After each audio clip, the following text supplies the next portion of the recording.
আবার দেখবেন অনেকে গাড়ির পিছনে কি করে, একটা স্যান্ডেল অথবা জুতা বাঁধি দেয়। কি দেয়? যদি জিজ্ঞাসা করা হয় স্যান্ডেল এবং জুতা কিসের জন্য দেওয়া হয়েছে, তখন তারা বলবে বিপদ আপদ থেকে রক্ষা করার জন্য। আসলে কি জুতা এবং স্যান্ডেল বিপদ থেকে রক্ষা করতে পারে? রক্ষা করার মালিক একজন, তিনি কে? আল্লাহ। আবার ছোটকালে দেখেছি অনেক সময় যখন পরীক্ষা দিতে যায়, পরীক্ষা দিতে যাওয়ার আগে বলে সিদ্ধ ডিম খাওয়া যাবে না, যদি সিদ্ধ ডিম খায় তাহলে পরীক্ষার মধ্যে কি পাওয়া যায়? ডিম পাওয়া যায়। আবার অনেকেই দেখবেন ওই ছোট্ট অবস্থায় দেখেছি যখন দাঁত পড়ে যায় তখন চোখ বন্ধ করে ওই দাঁতটা ছাদের উপর মেলা দিতে হয়, এমন একটা কথাও বলতে হয়। কি কথা? ওই অন্দর অন্দর চোষরাত্র তুইল, এরকম একটা কথা বলে, ভুলে গেছি গে এটা কি জিনিস। তাহলে এগুলো কিসের কথা? এগুলো সবগুলো হলো সেই হিন্দুয়ানি যেটা পঞ্জিকা আছে ওই পঞ্জিকার কথা।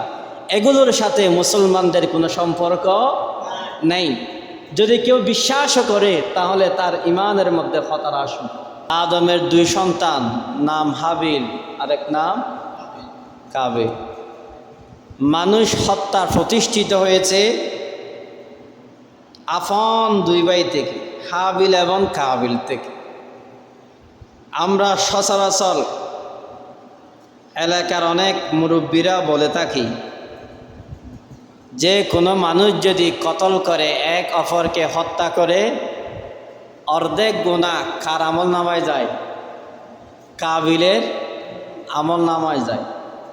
আসলে এটা ঠিক, এটা সঠিক, এটা কোরআন এবং হাদিস দ্বারা প্রমাণিত। আবার কিছু কিছু আছে মুরব্বীরা বলে যেগুলো কোরআন হাদিসকে অ্যাটাক করে, অপমান করে, লাঞ্ছিত করে। আগের জামানায় এইরকম আলেম ওলামা এত বেশি ছিল না। আগের জামানায় এইরকম হাদিসের বই, বিভিন্ন কিতাবাদি এরকম ছিল না। কি ছিল? একটা পঞ্জিকা ছিল। কি নাম? পঞ্জিকা।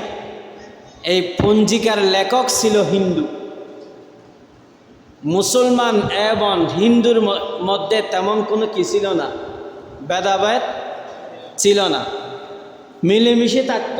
এক সমাজে হোক, এক পরিবারে হোক, এক গ্রামে হোক, মিলেমিশে কি করত? থাকত। তো এই হিন্দুদের একটা কিতাবের নাম হলো পঞ্জিকা। ওই পঞ্জিকার মধ্যে তাদের বৈজ্ঞানিক যারা আছে, অর্থাৎ তাদের আলেম যারা আছে, ফাদরি, বন, এইরকম যারা আছে, তারা একটা পঞ্জিকা লিখেছে। পঞ্জিকার মধ্যে তাদের সংস্কৃতি উল্লেখ করেছে। যেমন আমাদের সংস্কৃতি কি? 5 ওয়াক্ত কি পড়া, আজান হলে নামাজ পড়া, রমজান আসলে কি রাখা, রোজা রাখা, সামর্থ্য থাকলে কোরবানি কি দেওয়া, কোরবানি দেওয়া, নেশা পরিমাণ মাল থাকলে জাকাত দেওয়া, সামর্থ্য থাকলে হজ করা, গরিব দুঃখীদেরকে দান সৎকা করা, মানুষের সুখ দুঃখে পাশে থাকা, এক মুসলমান আরেক মুসলমানের সাথে সাক্ষাৎ হলে সালাম বিনিময় করা, কোনো মুসলমান অসুস্থ হলে তাকে দেখতে যাওয়া, এগুলো হলো আমাদের মুসলমানদের সংস্কৃতি। এগুলো কাদের সংস্কৃতি? মুসলমানের সংস্কৃতি। ঠিক এইরকম সেই পঞ্জিকার মধ্যে তাদের হিন্দুয়ানি কিছু সংস্কৃতি ছিল। ওই সংস্কৃতির মধ্যে কিছু সংস্কৃতি ছিল কোরআন এবং হাদিসের বিপরীত, উল্টা। যেমন অনেকেই দেখবেন সেই পঞ্জিকার শিক্ষা এখন অনেকেই মানে না। মুরব্বীরা দেখবেন সকালবেলা খালি ঘর আনিয়ে বাড়ি থেকে বাহির হওয়া যায় না, যদি যায় তাহলে কি হয়? চাঁদ হয় না। আবার অনেকেই বলে দেখবেন সকালবেলা কাজে বাহির হলে পিছন দিকে ফিরে তাকানো যায় না, যদি যায় তাকবীর কি হয়ে যায়? উল্টা হয়ে যায়। আবার দেখবেন অনেকে গাড়ির পিছনে কি করে, একটা স্যান্ডেল অথবা জুতা বাঁধি দেয়। কি দেয়? যদি জিজ্ঞাসা করা হয় স্যান্ডেল এবং জুতা কিসের জন্য দেওয়া হয়েছে, তখন তারা বলবে বিপদ আপদ থেকে রক্ষা করার জন্য। আসলে কি জুতা এবং স্যান্ডেল বিপদ থেকে রক্ষা করতে পারে? রক্ষা করার মালিক একজন, তিনি কে? আল্লাহ। আবার ছোটকালে দেখেছি অনেক সময় যখন পরীক্ষা দিতে যায়, পরীক্ষা দিতে যাওয়ার আগে বলে সিদ্ধ ডিম খাওয়া যাবে না, যদি সিদ্ধ ডিম খায় তাহলে পরীক্ষার মধ্যে কি পাওয়া যায়? ডিম পাওয়া যায়। আবার অনেকেই দেখবেন ওই ছোট্ট অবস্থায় দেখেছি যখন দাঁত পড়ে যায় তখন চোখ বন্ধ করে ওই দাঁতটা ছাদের উপর মেলা দিতে হয়, এমন একটা কথাও বলতে হয়।